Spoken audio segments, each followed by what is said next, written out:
மணிப்பூரில் குடியரசுத் தலைவர் ஆட்சி அகற்றப்பட்டிருப்பதால் தற்போது மத்திய உள்துறை அமைச்சகம் ஒரு உத்தரவு பிறப்பித்திருக்கிறது. கூடுதல் விவரங்களை செய்தியாளர் ரமேஷ்குமார் வழங்க கேட்கலாம். ரமேஷ்குமார், வணக்கம். விவரங்களை பதிவு பண்ணலாம். ரமேஷ், மணிப்பூரில் நடைமுறையில் இருந்த குடியரசுத் தலைவர் ஆட்சி திரும்ப பெறப்பட்டிருக்கிறது.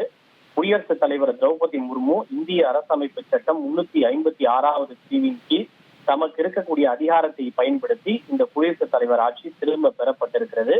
மணிப்பூரில் புதிய அரசு பதவியேற்க ஏதுவாக இந்த நடைமுறை மேற்கொள்ளப்பட்டிருக்கிறது.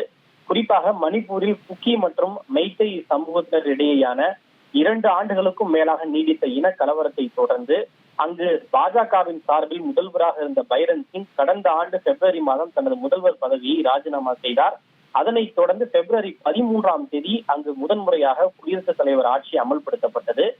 ஒரு மாநிலத்தில் குடியரசுத் தலைவர் ஆட்சியை 6 மாதங்கள் மட்டுமே நீட்டிக்க முடியும். அந்த குடியரசுத் தலைவர் ஆட்சி கடந்த ஆகஸ்ட் மாதம் நிறைவடைந்த போது மீண்டும் 2வது முறையாக ஒரு தீர்மானம் ஒன்று கொண்டு வரப்பட்டு அங்கு குடியரசுத் தலைவர் ஆட்சி நீட்டிக்கப்பட்டது. இந்த நிலையில்தான் 2வது முறையாக நீட்டிக்கப்பட்ட குடியரசுத் தலைவர் ஆட்சி இந்த மாதத்தோடு நிறைவடைய இருக்கும் நிலையில் குடியரசுத் தலைவர் ஆட்சி அங்கு திரும்ப பெறப்பட்டிருக்கிறது.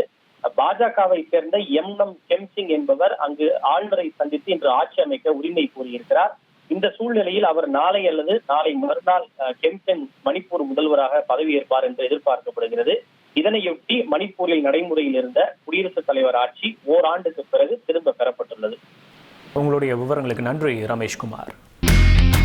இனி செல்லும் இடமெல்லாம் செய்தி.